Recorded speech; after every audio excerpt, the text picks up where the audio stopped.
Il y avait un groupe d'animaux tellement dégueulasses que non seulement ils ont traumatisé un chercheur, mais en plus de ça, toutes ces études à leur sujet ont dû être cachées du grand public. L'explorateur britannique George Levick a clairement cherché les ennuis et il les a trouvés quand il a rejoint cette expédition en Antarctique en 1911. Il est tombé sur une colonie de manchots Adélie et a décidé de les observer pendant toute une saison de reproduction. Mais les gars, s'il avait su qu'au test de pureté, les manchots Adélie ils étaient à moins 8000, il serait reparti boire du thé, manger des biscottes dans son pays, moi je vous le dis. Déjà, il a été traumatisé par le comportement des mâles de la colonie qui essayaient de s'accoupler avec littéralement tout ce qui bougeait, incluant d'autres mâles, des femelles trop blessées pour résister, et il les a même vus faire des avances à des poussins.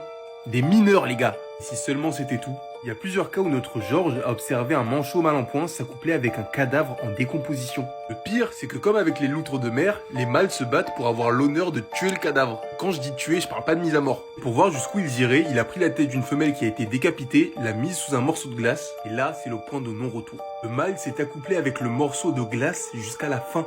Bon, ok.